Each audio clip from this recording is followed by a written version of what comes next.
আসসালামু আলাইকুম। জাতীয় বিশ্ববিদ্যালয়ের অনলাইন ক্লাসে সবাইকে স্বাগত। আমি রওশন আরা বেগম, সহযোগী অধ্যাপক, সমাজকর্ম বিভাগ, লালমাটিয়া মহিলা কলেজ।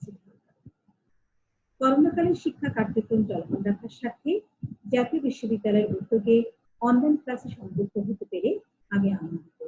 এজন্য জাতীয় বিশ্ববিদ্যালয় কর্তৃপক্ষকে জানাই অসংখ্য ধন্যবাদ জানাই লালমাটিয়া মহিলা কলেজের কলেজ কর্তৃপক্ষকে।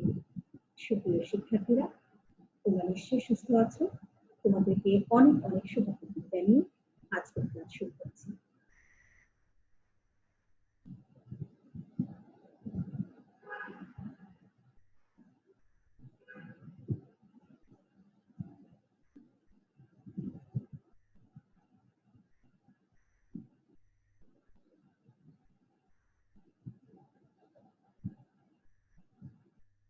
আমরা যে কোর্সটি পড়ছি সেটি হচ্ছে theory in social work practice. আজকে পড়ব আমরা অধ্যায় 5, সমাজকর্মে ব্যবহৃত তথ্য সমূহ। এই অধ্যায়ে 4টি তত্ত্ব রয়েছে: নিপীড়ন বিরোধী সমাজকর্ম তত্ত্ব, কাঠামোগত সমাজকর্ম প্রেক্ষিত, সমালোচনামূলক সমাজকর্ম প্রেক্ষিত এবং সামাজিক বর্জন তত্ত্ব। আজকে দুটো তত্ত্ব নিয়ে আলোচনা করার চেষ্টা করব: নিপীড়ন বিরোধী সমাজকর্ম তত্ত্ব এবং কাঠামোগত সমাজকর্ম প্রেক্ষিত। প্রথমে আমরা আলোচনা করছি নিপীড়ন বিরোধী সমাজকর্ম তত্ত্ব। সমাজকর্ম অনুশীলনে বিভিন্ন রকম তত্ত্ব রয়েছে। এসব তত্ত্বসমূহ ব্যক্তি, দল বা সমষ্টির উন্নয়ন বা মান স্বাভাবিক রাখতে সহায়তা করে। তত্ত্বগুলো বিশেষজ্ঞগণ কর্তৃক উদ্ভাবিত এবং এগুলো সমস্যা সমাধানের দিক নির্দেশনা দান করে। নিপীড়ন বিরোধী তত্ত্বটি পেশাগত সমাজকর্মের একটি গুরুত্বপূর্ণ তত্ত্ব আমরা জানি। পুঁজিবাদী সমাজের যে একতরফা নিপীড়ন দমনে এবং শোষণ প্রতিরোধে এটি একটি কার্যকর তত্ত্ব হিসেবে বিবেচিত। তত্ত্বটি প্রধানত যুক্তরাজ্য এবং উত্তর আমেরিকাতে সমাজকর্ম সাহিত্যে সামাজিক অসমতা দূরীকরণে প্রথম লক্ষ্য করা যায়। বর্তমানে উন্নত দেশসমূহে এটি সমাজকর্ম শিক্ষা এবং অনুশীলনে ব্যবহৃত হয়। তো উন্নত দেশগুলোতে সমাজকর্ম শিক্ষণ এবং অনুশীলনে এই তত্ত্বের ব্যবহার আমরা লক্ষ্য করি। এটি নিপীড়ন, নির্যাতন, শোষণ, গণনা প্রভৃতি নির্মূলে কিন্তু গুরুত্বপূর্ণ ভূমিকা পালন করে। এখন আমরা চলে আসি যে বৈশিষ্ট্যগুলো কি। শিক্ষার্থীরা দেখো, স্লাইডে লেখা আছে বৈশিষ্ট্য। যে নিপীড়ন বিরোধী সমাজকর্মের তত্ত্বের অন্যতম বৈশিষ্ট্য হচ্ছে এটি পেশাগত সমাজকর্ম অনুশীলনের অ্যাপ্রোচ হিসেবে বিবেচিত। এই তত্ত্বের আরেকটি বৈশিষ্ট্য হচ্ছে যে তত্ত্বটি সামাজিক নিপীড়ন মোকাবেলায় গুরুত্ব প্রদান করে। তত্ত্বটি কতিপয় তত্ত্বের সমন্বিত রূপ, অর্থাৎ অনেকগুলি তত্ত্ব নিয়ে গঠিত হয়েছে নিপীড়ন বিরোধী সমাজকর্ম তত্ত্ব। এটি সমাজে সমতা আনয়নে বিভিন্ন ব্যক্তির মধ্যে অনিপীড়নমূলক কার্যক্রমের সম্পর্কের উন্নয়নে সহায়তা করে। এই তত্ত্বের প্রধান আলোচ্য বিষয় হচ্ছে সামাজিক নিপীড়ন। আমরা এখন উপাদান নিয়ে আলোচনা করি যে নিপীড়ন বিরোধী সমাজকর্ম তত্ত্বের কি কি উপাদান রয়েছে। প্রথমে দেখতে আমরা স্লাইডে লেখা আছে যে প্রতিবন্ধী বৈষম্য বিরোধী। প্রতিবন্ধী বৈষম্য বিরোধী, এখানে এই যে নিপীড়ন বিরোধী সমাজকর্ম তত্ত্বের প্রধান উপাদান, এটি প্রতিবন্ধী বৈষম্য বিরোধী। এই তত্ত্ব অনুযায়ী মনোদৈহিক এবং উন্নয়ন ধর্মী প্রতিবন্ধীরা সমাজের সদস্য হিসেবে তাদের ভূমিকা পালনে সক্ষম। তো এই ক্ষেত্রে এদের প্রতি বৈষম্য এবং নিপীড়ন প্রতিরোধ গুরুত্ব আরোপ করা হয়। এর মাধ্যমে প্রতিবন্ধীদের স্বাভাবিক জীবনযাপন করার চেষ্টা চালানো হয়। তারপরে চলে আসো বর্ণবাদ বিরোধী। তো নিপীড়ন বিরোধী সমাজকর্ম তত্ত্বের আরেকটি উপাদানটা বর্ণবাদ বিরোধী। পশ্চিমা দেশগুলোতে বর্ণবাদ বৈষম্য তীব্রভাবে লক্ষ্য করা যায়। তো এই তত্ত্ব এই ধরনের যে বৈষম্যকে চ্যালেঞ্জ করে থাকে। সমাজ ব্যবস্থায় বর্ণের ভিত্তিতে বৈষম্য একটি ঐতিহ্যে পরিণত হয়েছে। তারপরে শ্রেণী নিপীড়ন। এইটা হচ্ছে, এই নিপীড়ন মানে হচ্ছে ক্ষমতাসীনদের কর্তৃক যে নিম্ন শ্রেণীকে অন্যায় বা নিষ্ঠুর পন্থায় নিপীড়ন করা। তত্ত্বটি সামাজিক নিপীড়ন প্রতিরোধের মাধ্যমে ভারসাম্যপূর্ণ সমাজ সৃষ্টিতে প্রচেষ্টা চালায়। এরপর দেখো 4 নম্বর আছে নারী, এখানে আছে পুরুষ প্রাধান্য বিরোধী। 4 নম্বর পুরুষ প্রাধান্য বিরোধী। এই যে পুরুষ প্রাধান্য বিরোধী উপাদানটি সমাজকর্ম তত্ত্বের তাৎপর্যপূর্ণ একটা উপাদান, যে প্রতিটা সমাজে পুরুষকে প্রাধান্য দেওয়া হয়। আর বর্তমানে ঐতিহ্যে যেটা পরিণত হয়েছে, অথচ সমাজকর্ম পেশা প্রতিটি মানুষকে সমান মূল্য দিয়ে থাকে। তাই তত্ত্বটি এই ধরনের ঐতিহ্যকে চ্যালেঞ্জ করে থাকে। তারপরে হেটারোক্সিজম বিরতি। এখানে নিপীড়ন বিরোধী সমাজকর্ম অনুশীলনের এই উপাদানটি কিন্তু বিশেষভাবে গুরুত্ব দেওয়া হয়, কারণ এটি এমন একটি উপাদান যার মাধ্যমে নিপীড়ন বিরোধী ধারণাকে প্রাধান্য দেওয়া হয়েছে। সকল সমাজে লিঙ্গ বিরোধী উপাদান আছে, এই জন্য সমাজ ব্যবস্থায় বিভিন্ন নিপীড়ন দেখা যায়। সমাজের এই ধরনের নিপীড়ন বুঝতে এই উপাদানটি ব্যবহৃত হয়ে থাকে। এরপর বয়স্ক বিরোধী, যে বয়সের ভিত্তিতে এই ধরনের বৈষম্য সৃষ্টি হয়, এটি আপনা আপনি বা সমাজ কর্তৃক সৃষ্টি হতে পারে। বয়সের ভিত্তিতে সৃষ্ট বৈষম্যকে সমাজকর্মের এই তত্ত্ব সমর্থন করে না। সমাজের যে অসংখ্য বয়স্ক লোক বাস করে, সমাজের বয়স্ক বিরোধী বৈষম্য প্রতিরোধী বৈষম্য, এই যে বৈষম্য প্রতিরোধী বৈষম্য, এটা প্রতিরোধে সচেষ্ট বা প্রচেষ্টা চালায়। এই যে নিপীড়ন বিরোধী তত্ত্ব সমাজকর্ম তত্ত্বে, এটা সমালোচনাতে আমরা দেখি যে এই তত্ত্বটি সমাজকর্ম পেশায় ব্যবহৃত হয় এবং সমাজে নিপীড়ন, শোষণ, নির্যাতন, বর্ণবাদ প্রভৃতি বিষয়ে ভূমিকা রাখে। তারপরেও তত্ত্বটি কিন্তু কিছু ত্রুটি বা সমালোচনা রয়েছে। 1 নম্বর দেখো স্লাইডে লেখা আছে, নিপীড়নকে একেবারে প্রতিরোধ অসম্ভব। তো নিপীড়ন বিরোধী সমাজকর্ম তত্ত্বে সমাজ থেকে নিপীড়ন দমন করার কথা বলা হলেও কিন্তু সম্পূর্ণভাবে নির্মূল করা সম্ভব। নিপীড়ন পূর্বেও ছিল, বর্তমানেও আছে, হয়তো ভবিষ্যতেও থাকবে। তত্ত্বের অপূর্ণতা, এই তত্ত্বটি একটি অপূর্ণ তত্ত্ব বলা যায়, কেননা তত্ত্বটিকে গবেষণামূলক দিকটি গুরুত্ব পায়নি। সামাজিক, রাজনৈতিক, অর্থনৈতিক ক্ষেত্রে গবেষণাকে বাদ দিয়ে সমাজ থেকে নিপীড়নকে পরিপূর্ণ দমন করা কোনোদিনই সম্ভব নয়। তারপরে আসো 3 নম্বর, ব্যক্তি পর্যায়ে তত্ত্বের সীমাবদ্ধতা। তত্ত্বটিকে ব্যক্তিগত পর্যায়ে কম গুরুত্ব দেওয়া হয়েছে, অর্থাৎ সমাজকর্মের ব্যক্তি সমাজকর্ম পদ্ধতিতে ব্যক্তি গুরুত্বপূর্ণ উপাদান হলেও এখানে ব্যক্তি পর্যায়ে এর অনুশীলন কম, ফলে এক্ষেত্রে তত্ত্বটি দুর্বলতা লক্ষ্য করা যায়। তারপরে হচ্ছে তত্ত্বটি মৌলিক তত্ত্ব নয়, অর্থাৎ এটা তো নিপীড়ন বিরোধী যে তত্ত্বটি আমরা পড়ছি, এটা কিন্তু মৌলিক তত্ত্ব নয়। তত্ত্বটি মূলত বিভিন্ন তত্ত্বের সমন্বয়। তো বিভিন্ন তত্ত্বসমূহ যেমন রেডিক্যাল কাঠামোগত, তারপরে হচ্ছে বর্ণবাদ বিরোধী, সমালোচনামূলক, উদারবাদ কাঠামো প্রভৃতি তত্ত্বের সমন্বয়ে কিন্তু এটা গঠিত। 5 নম্বর দেখো, সর্বজনীন স্বীকৃতি লাভে ব্যর্থ। তত্ত্বটি সামাজিক নিপীড়ন দমনে এখনো সর্বজনীন স্বীকৃতি পায়নি। এটা খুব কম বেশি কিন্তু সামাজিক সমস্যা সমাধানে অনুশীলন করা হয়েছে, তবে সমাজকর্ম অনুশীলনে এর ব্যাপক প্রয়োগ ব্যাপকভাবে করা সম্ভব হচ্ছে না। এখন আমরা আসি সমাজকর্ম অনুশীলনে নিপীড়ন বিরোধী সমাজকর্ম তত্ত্বের গুরুত্ব। এই যে নিপীড়ন বিরোধী তত্ত্বটি, এটা কিন্তু সমাজকর্ম অনুশীলনে ব্যবহার করা হয়, একটু আগে আমরা বলেছি। তো আধুনিক সমাজকর্মে এর গুরুত্ব কিন্তু অত্যধিক। পেশাদার সমাজকর্মে জনপ্রিয়তা রয়েছে, যেমন কোন কোন ক্ষেত্রে রয়েছে দেখো, যে শ্রেণী বৈষম্য দূরীকরণ। সমাজকর্ম শ্রেণী বৈষম্য বিরোধী, অর্থাৎ শ্রেণী নিপীড়ন প্রতিরোধে সমাজকর্ম বদ্ধপরিকর। নিপীড়ন বিরোধী সমাজকর্ম তত্ত্বটি নির্যাতন, নিপীড়ন, শোষণ প্রতিরোধে ব্যবহার করা হয়, ফলে সমাজকর্মে তত্ত্বটির ব্যবহার কিন্তু অত্যন্ত গুরুত্বপূর্ণ ভূমিকা রাখে। 2 নম্বর দেখো, জনগণকে সচেতন করা। ব্যক্তি, দল এবং সমষ্টি জনগণের মধ্যে সচেতনতা সৃষ্টি করা সমাজকর্মের অন্যতম লক্ষ্য। এই লক্ষ্য অর্জনে এই তত্ত্বটি ব্যবহার করা হয়, এতে করে সমাজে বিদ্যমান যে নিপীড়ন তা অনেকাংশে হ্রাস পায়। তারপরে আছে সামাজিক সমস্যা সমাধানে সক্ষম। 3 নম্বর, সামাজিক সমস্যা সমাধানে সক্ষম। এখানে সমাজের ক্ষমতাবান শ্রেণী সবসময় প্রান্তিক শ্রেণীকে শোষণ করে। এই শ্রেণীর অপব্যবহার রোধে সমাজকর্মের এই তত্ত্বটি ব্যবহার করে ব্যাপক সুফল পাওয়া যায়। তাই আমরা বলতে পারি যে সমাজকর্ম অনুশীলন তত্ত্বটির গুরুত্ব অত্যধিক। তারপরে সামাজিক সমস্যা সমাধানে সক্ষম। সামাজিক সমস্যা সমাধানে এখানে পেশাদার সমাজকর্ম প্রতিষ্ঠা চালায়, যেটা আমরা একটু আগে বললাম, সামাজিক সমস্যা সমাধানে সক্ষম। তো তত্ত্বটির যে সামাজিক নিপীড়ন, শোষণ, বর্ণবাদ এগুলো প্রতিরোধে ব্রেক করা হয়।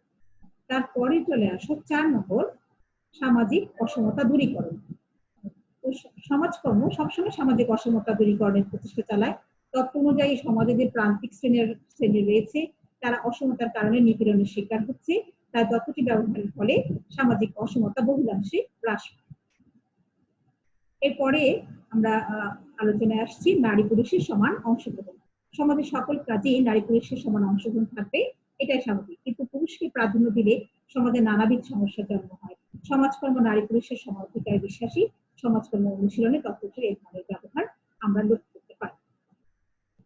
তাহলে আমরা আলোচনা করলাম হচ্ছে সমাজকর্ম অনুশীলনে নিপীড়ন বিরোধী সমাজকর্ম তত্ত্ব। এবারে আমরা আসি কাঠামোগত সমাজকর্ম প্রেক্ষিত। সমাজকর্ম ব্যবহৃত বিভিন্ন তত্ত্বের মধ্যে কাঠামোগত সমাজকর্ম একটি অন্যতম প্রেক্ষিত হিসেবে বিবেচিত, এটা আমরা জানি। তো এটি মূলত সমাজকর্মের ত্রুটি বিচ্যুতি প্রকাশ করার মাধ্যমে বর্তমান পুঁজিবাদী সমাজের যে স্তরকে চিহ্নিত করেছে, তত্ত্বটি সমাজকর্মের সমালোচক এবং কার্যকরী সমাজকর্ম অনুশীলনে সমর্থন করে। তাহলে এই যে কাঠামোগত সমাজকর্ম কি, কাঠামোগত সমাজকর্ম বলতে আমরা কি বুঝি এখন একটু দেখো। যে এই যে কাঠামোগত সমাজকর্ম এমন একটা প্রেক্ষিতকে বোঝানো হয়েছে যা সমাজকর্মের প্রচলিত যে ত্রুটিসমূহ প্রকাশ করে এবং সামাজিক সমস্যাকে বাদ দিয়ে সমাজের স্তরকে গ্রহণ করে। এটা মূলত পুঁজিবাদী সমাজে বিদ্যমান রয়েছে। তো কাঠামোগত সমাজকর্মের আলোচনার মূল বিষয় হচ্ছে সমাজ কাঠামো এবং সমাজে এর প্রভাব। আমরা বৈশিষ্ট্য নিয়ে আলোচনা করি। স্লাইডে লেখা আছে যে 1 নম্বর লেখা আছে কাঠামোগত সমাজকর্মের সাথে সমাজ কাঠামো বিষয়টি ওতপ্রোতভাবে জড়িত। এটি সমাজতন্ত্র মতবাদের প্রভাবে প্রভাবান্বিত। এই ধরনের প্রেক্ষিত মূলত দ্বন্দ্বের ভিত্তিতে সৃষ্টি হয়েছে। এটি সমাজকর্মের প্রচলিত ত্রুটিসমূহ প্রকাশ করে। তারপরে আমরা আসি যে কাঠামোগত তত্ত্বের উপাদান। প্রথমে দেখো সমাজ সাহায্যার্থী এবং কর্মীর যে ক্ষমতা। তো এই যে কাঠামোগত সমাজকর্মে যে কতিপয় উপাদান রয়েছে, এই উপাদানগুলোর আমরা এখন আলোচনা করছি যে সাহায্যার্থী কর্মীর যে ক্ষমতা। কাঠামোগত সমাজকর্ম এটা অন্যতম উপাদান যে সাহায্যার্থী আর কর্মীর শক্তি, এর মাধ্যমে ক্ষমতা তাদের সম্পর্ক রয়েছে। এক্ষেত্রে সাহায্যার্থী সমাজকর্মীর কাছ থেকে সকল তথ্য গোপন রাখবে। সমষ্টিগত সচেতনতাবোধ, এই ধরনের উপাদান ব্যক্তির মধ্যে সমষ্টিগত সচেতনতাবোধ জাগ্রত করে, ফলে সমাজকর্ম অনুশীলন সহজ।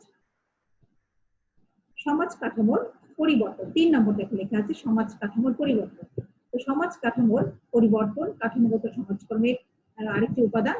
সামাজিক আন্দোলনের মাধ্যমে সমাজ কাঠামোতে পরিবর্তন আনয়নের প্রচেষ্টা চালানো। প্রতিরোধ ব্যবস্থা, এখানে প্রতিরোধ এমন একটি উপাদান যেখানে সাহায্যার্থীর প্রয়োজনে সাড়া দিতে হয়। এক্ষেত্রে সাহায্যার্থীকে খাদ্য, বস্ত্র, বাসস্থান, অর্থ দিয়ে সাহায্য করতে হয়। সাহায্যার্থীর সামর্থ্যের পরিবর্তন, সাহায্যার্থীর সামর্থ্য বৃদ্ধি করা হয় কৃষির মাধ্যমে অনুশীলন, ফলে তার আচরণ সংশোধন হয়। তাছাড়া পরিবেশের সাথে সামঞ্জস্য বিধানে কাজ করতে হয়। নিপীড়ন বিরোধী কাঠামো উপলব্ধি করা, নিপীড়ন বিরোধী সমাজকর্ম যে এই ধরনের উপাদান উপস্থিতি সাহায্যার্থীর কর্মসংস্থানের যে অবস্থা সম্পর্কে অবগত করে এবং নিপীড়ন কাঠামো উপলব্ধি এটা করে থাকে। তাহলে আমরা এতক্ষণ আলোচনা করলাম যে নিপীড়ন বিরোধী কাঠামোর যে উপাদানগুলি, সেই উপাদানগুলি নিয়ে আমরা আলোচনা করব। এখন পরবর্তী স্লাইডে আমরা যাচ্ছি যে কাঠামোগত সমাজকর্ম অনুশীলনে সমাজকর্মের গুরুত্ব এবং ব্যবহার। তো সমাজকর্ম অনুশীলনের ক্ষেত্রে কাঠামোগত যে সমাজকর্ম অত্যধিক গুরুত্বপূর্ণ, ফলে কি হয় সমাজকর্মে এর ব্যবহার লক্ষ্য করা যায়। কি কি ক্ষেত্রে হতে পারে, যেমন ধরো প্রথমে আছে কি যে পুঁজিবাদী মনোভাবের পরিবর্তন। এখানে কাঠামোগত সমাজকর্ম পুঁজিবাদী মনোভাবের পরিবর্তনের মাধ্যমে শ্রেণীতন্ত্র নিরসন করতে বদ্ধপরিকর। এই ধরনের দৃষ্টিভঙ্গি সমাজকর্ম অনুশীলনের ক্ষেত্রে লক্ষ্য করা যায়। আমরা বলতে পারি যে সামাজিক সমস্যার বিশ্লেষণ, যে কাঠামোগত সমাজকর্ম প্রেক্ষিত অনুযায়ী পুঁজিবাদী সমাজের কারণে সামাজিক সমস্যার সৃষ্টি হয়। সামাজিক সমস্যা সমাধানে এই ব্যাখ্যা জানা অপরিহার্য যে কি কি সামাজিক সমস্যা হতে পারে। তোমরা নিশ্চয়ই জানো সামাজিক সমস্যা কি। সামাজিক সমস্যা হচ্ছে এমন একটি অবস্থা যা সামাজিক সমাজের অধিকাংশ লোকের উপর ক্ষতিকর প্রভাব বিস্তার করে। লোকজন এর কারণে বা জনগণ এর কারণে উদ্বিগ্ন হয়ে পড়ে এবং সমস্যা মোকাবেলার জন্য তৎপর হয়। সামাজিক সমস্যা অবশ্যই সমাধানযোগ্য। তাহলে এই যে সামাজিক সমস্যার সমাধানে ব্যাখ্যা জানা অপরিহার্য। তো সমাজকর্ম সামাজিক সমস্যা নিরসনে এর বিশ্লেষণকে কিন্তু গুরুত্ব দিয়ে থাকে। তারপরে আমরা আসি জনগণের সচেতনতা বৃদ্ধি। এই যে কাঠামোগত সমাজকর্মের জ্ঞান সামাজিক সমস্যা মোকাবেলা সহায়তা করে। সামাজিক সমস্যা নিয়ে অনেকেই সচেতন নয়, তাই সমাজকর্ম অনুশীলনের ক্ষেত্রে এর গুরুত্ব অপরিহার্য। আমাদের দেশে জনগণ কি করে, সমস্যা নিয়ে বসে থাকে, সমস্যা ভাগ্যের উপর নির্ভর করে বসে থাকে। তাহলে কি করতে হবে, এই যে জনগণকে সচেতন করা, কাঠামোগত সমাজকর্মের জ্ঞান যে সামাজিক সমস্যা মোকাবেলা সাহায্য করে এই বিষয়গুলি সম্পর্কে জানানো, তাকে সচেতন করা, সামাজিক সমস্যা নিয়ে তাকে সচেতন করা, তাহলে এটা সমাজকর্ম অনুশীলনের ক্ষেত্রে গুরুত্বপূর্ণ ভূমিকা রাখতে পারবে। এরপর দেখো 4 নম্বর লেখা আছে দ্বন্দ্ব নিরসন। এই যে সামাজিক দ্বন্দ্ব বর্তমানে একটি অন্যতম সমস্যা। নিপীড়ন, নির্যাতন, পুঁজিবাদী সমস্যা প্রভৃতি নিরসনে সামাজিক যে কাঠামোগত সমাজকর্মের দৃষ্টিভঙ্গি এখানে অনুসরণ করা যায়। তারপরে আছে অসমতা নিয়ে সচেতন করা। আমাদের সমাজে বিভিন্ন রকম অসমতা রয়েছে, সামাজিক অসমতা রয়েছে, তাই না? এই অসমতা দূর করার জন্য জনগণকে সচেতন করতে হবে। তো কাঠামোগত সমাজকর্মের মাধ্যমে এক্ষেত্রে জনগণকে সচেতন করা যেতে পারে। আবার আমরা আরো বলতে পারি যে সমষ্টিগত অ্যাপ্রোচ গ্রহণ করা যেতে পারে। এই কাঠামোগত সমাজকর্মে সমষ্টিগত অ্যাপ্রোচ গ্রহণ করা হয়, অর্থাৎ ব্যক্তিত্বকে যে অ্যাপ্রোচকে পরিহার করে সমষ্টিগত প্রেক্ষিতকে প্রাধান্য দিয়ে থাকে, ফলে সমাজকর্মে এর গুরুত্ব অপরিহার্য। এখন আমরা যদি বলে থাকি যে সমালোচনা আমরা করবো, সেটা হচ্ছে তত্ত্বের সমালোচনা, গঠনমূলক সমালোচনা। যে কাঠামোগত সমাজকর্মের বিশেষ সমস্যা হচ্ছে একটি মার্ক্সবাদী মতবাদ দ্বারা প্রভাবিত। এরপর সমাজতন্ত্র দর্শনের প্রভাবে শ্রেণীদ্বন্দ্ব এর সাথে সম্পর্কিত। কাঠামোগত সমাজকর্মের ধারণা সমর্থনকারীরা ব্যক্তির বাইরের কাঠামোকে বাস্তবে দেখিয়েছেন, তারপরে বাস্তবে কিন্তু এর ব্যবহার কম। এই তত্ত্ব অনুশীলনে যে উন্নয়নশীল দেশগুলো এখনো শুরু হয়নি। তত্ত্বটি সর্বজন আমরা বলতে পারি যে তত্ত্বটি সর্বজন স্বীকৃত নয়। আবার কাঠামোগত সমাজকর্ম তত্ত্বে ব্যক্তির ভূমিকা সম্পর্কিত সীমাবদ্ধতা রয়েছে, কেননা এটি ব্যক্তির চেয়ে সমাজের বৃহত্তর পরিসরে এটা অনুশীলনযোগ্য। এভাবে আমরা সমালোচনা করতে পারি। তাহলে আমরা আর কি করতে পারি যে এই কাঠামোগত সমাজকর্ম তত্ত্বটি প্রেক্ষিত সমাজকর্ম অনুশীলনের সমর্থন করে। তারপরে হচ্ছে পশ্চিমা ইউরোকেন্দ্রিক সভ্যতার পরিবর্তনের মাধ্যমে বিদ্যমান যে অসমতা যারা নির্যাতিত তাদের রক্ষা করে। এভাবে বিভিন্ন ভাবে কাঠামোগত ব্যবস্থাপনা যারা আছে তারাই কেবল সুবিধা পায় এবং অন্যদের নির্যাতিত করতে সহায়তা করে। এই তত্ত্বটি মূলত সমাজতন্ত্রবাদ মতবাদ দ্বারা প্রভাবিত এবং শ্রেণী দ্বন্দ্বের সাথে সম্পর্কিত। তাহলে আমাদের দুটো তত্ত্ব আলোচনা হয়েছে, তোমরা বই রেফারেন্স গুলো দেখবে। এবং তাহলে আমি একটু রিভিউ করি তোমাদেরকে যে এই তত্ত্বটি দিয়ে তোমরা কি শিখলে। লক্ষ্য করো, নিপীড়ন বিরোধী সমাজকর্ম তত্ত্ব, তাই না? নিপীড়ন বিরোধী সমাজকর্ম তত্ত্ব অবশ্যই তোমাকে এখানে কনসেপ্ট সহ করতে হবে। এবং নিপীড়ন বিরোধী সমাজকর্ম তত্ত্বে পেশাদার সমাজকর্মের একটি গুরুত্বপূর্ণ অংশ পুঁজিবাদী সমাজে একতরফা নিপীড়ন দমনে আর কি করা হয় যে শোষণ প্রতিরোধে এটা কার্যকর তত্ত্ব হিসেবে পরিচিত। তো এইভাবে যে সমাজকর্মের সাহিত্যে সামাজিক যে অসমতা দূরীকরণের প্রথমে লক্ষ্য করা যায়। তো বর্তমানে উন্নত যে দেশসমূহ এটা সমাজকর্ম শিক্ষা এবং অনুশীলনে ব্যবহৃত হয়ে থাকে। তারপরে আমরা আলোচনা করলাম নিপীড়ন বিরোধী সমাজকর্ম তত্ত্বের উপাদান। এটা আমরা আলোচনা করেছি। উপাদান সম্পর্কে বিভিন্ন রকম উপাদান আমরা আলোচনা করেছি। প্রতিবন্ধী, বৈষম্য বিরোধী, বর্ণবাদ বিরোধী, শ্রেণী নিপীড়ন, তারপরে হচ্ছে পুরুষ প্রাধান্য বিরোধী, তারপরে হেটারোক্সিজম বিরোধী, বয়স্ক বিরোধী। আমরা আলোচনা করেছি তত্ত্বের সমালোচনা, এটা আমরা আলোচনা করেছি। সমালোচনার পরে তারপরে আমরা এরপরে চলে গিয়েছিলাম যে সমাজকর্ম অনুশীলনে নিপীড়ন তত্ত্বের গুরুত্ব। এটা কিন্তু খুব ইম্পর্টেন্ট যে তুমি যে তত্ত্বটা পড়লে সেই তত্ত্বটা কিভাবে সমাজকর্ম অনুশীলনে ব্যবহৃত হতে পারে। শ্রেণী বৈষম্য দূরীকরণের ক্ষেত্রে, জনগণকে সচেতন করার ক্ষেত্রে, সামাজিক সমস্যা সমাধানে সক্ষম করার ক্ষেত্রে, সামাজিক অসমতা দূর করার ক্ষেত্রে, নারী পুরুষের সমান অংশগ্রহণের ক্ষেত্রে। তো নিপীড়ন শনাক্তকরণ অর্থাৎ নিপীড়ন প্রতিরোধী ব্যবস্থা নেওয়ার জন্য প্রথমেই সামাজিক নিপীড়নকে চিহ্নিত করতে হবে। অর্থাৎ তত্ত্বটি প্রথমেই সামাজিক নিপীড়নকে চিহ্নিত করতে সহায়তা করে।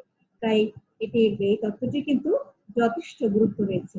সমাজের যে ক্ষমতাবান শ্রেণী, অর্থাৎ একটু আলোচনা করছি, তুমি একটু খেয়াল করে শোনো যে সমাজের যে ক্ষমতাবান শ্রেণী সবসময় কিন্তু প্রান্তিক শ্রেণীকে শোষণ করে। তো এই শ্রেণীর যে অপব্যবহার রোধে সমাজকর্মী তত্ত্বটি সুফল পাওয়া যায়, এটা হতে পারে। তারপরে আমরা যে বিভিন্ন রকম আলোচনা করলাম যে তত্ত্বটি কিন্তু জনপ্রিয় রয়েছে, ভীষণ জনপ্রিয়তা রয়েছে তত্ত্বটি। যেহেতু নিপীড়ন বিরোধী সমাজকর্ম তত্ত্বটি একটি নতুন তত্ত্ব, তাই এই তত্ত্ব হিসেবে এটি সমাজকর্মী নতুন মাত্রা যোগ দিয়েছে। ফলশ্রুতিতে সমস্যা সমাধান অনেকাংশে সম্ভব হয়েছে। আবার সকলের জন্য সমান সুযোগ সুবিধা করে দিয়েছে। এই তত্ত্ব অনুযায়ী সমাজে যে পুঁজিবাদী কর্তৃক প্রান্তিক শ্রেণী শোষিত হয়, তত্ত্বটি সমাজে বসবাসরত সকল শ্রেণীর সমান সুযোগ নিশ্চিত করার ব্যবস্থা করে। তাই তত্ত্বটি অনুসরণের ফলে সবার সমান সুযোগ নিশ্চিত করা সম্ভব হয়। আবার উন্নত বিশ্বে বর্ণবাদ কিন্তু মারাত্মক সমস্যা। তত্ত্বটি যে বর্ণবাদ প্রতিরোধে কার্যকর ভূমিকা পালন করে, সমাজক্রমে বর্ণবাদ প্রতিরোধের মাধ্যমে শোষণহীন সমাজ প্রতিষ্ঠায় তত্ত্বটি কার্যকর এবং অর্থবহ ভূমিকা রাখে। আবার প্রতিবন্ধী বৈষম্য দূরীকরণে এটা হতে পারে যে প্রতিবন্ধীরা সমাজে কিন্তু বৈষম্যের শিকার। সমাজ কোনো পেশা প্রত্যেকটি মানুষকে মূল্যায়ন করে, তাই প্রতিবন্ধীদের সমাজে সক্ষম করে তোলার ক্ষেত্রে তত্ত্বটি বেশ ফলপ্রসূ। ফলে পেশাদার সমাজকর্মে এর ব্যবহার কিন্তু অনস্বীকার্য। তারপরে একটু দেখো, লক্ষ্য করো, আমরা কাঠামোগত সমাজকর্মের প্রেক্ষিতে আমরা চলে এসেছি। যে এই কাঠামোগত তত্ত্বটি দেখা যায় যে আমরা কি করেছিলাম যে সমাজকর্মের একটি প্রেক্ষিত হিসেবে বিবেচিত। তো কাঠামোগত তত্ত্ব ব্যবস্থাপনায় যারা আছেন তারা কেবল সুবিধা পায়, আবার তারা অন্যদের নির্যাতিত করতে সহায়তা করে। এই তত্ত্বটি মূলত সমাজতন্ত্র মতবাদ দ্বারা প্রভাবিত এবং শ্রেণীদ্বন্দ্বের সাথে জড়িত। অর্থাৎ কাঠামোগত সমাজকর্মের প্রাথমিক লক্ষ্য হচ্ছে পশ্চিমা ইউরোকেন্দ্রিক সভ্যতার পরিবর্তনের মাধ্যমে সামাজিক অসমতা সেটা কমানো এবং যারা নিপীড়িত তাদেরকে রক্ষা করা। তাহলে কাঠামোগত সমাজকর্ম আমরা কি বললাম, যে এমন একটি প্রেক্ষিতকে বোঝায় যা সমাজকর্মের প্রচলিত ত্রুটিসমূহ প্রকাশ করে এবং সামাজিক সমস্যাকে বাদ দিয়ে সমাজের স্তরকে গ্রহণ করে। এটা মূলত পুঁজিবাদী সমাজে বিরাজমান বা বিদ্যমান রয়েছে। তো কাঠামোগত সমাজকর্মের আলোচনার মূল বিষয় হচ্ছে সমাজ কাঠামো এবং সমাজে এর প্রভাব। আমরা বৈশিষ্ট্যগুলি পড়েছি। এরপর কাঠামোগত সমাজকর্মের যে উপাদান, সেই উপাদানগুলি সম্পর্কে আমরা আলোচনা করেছি।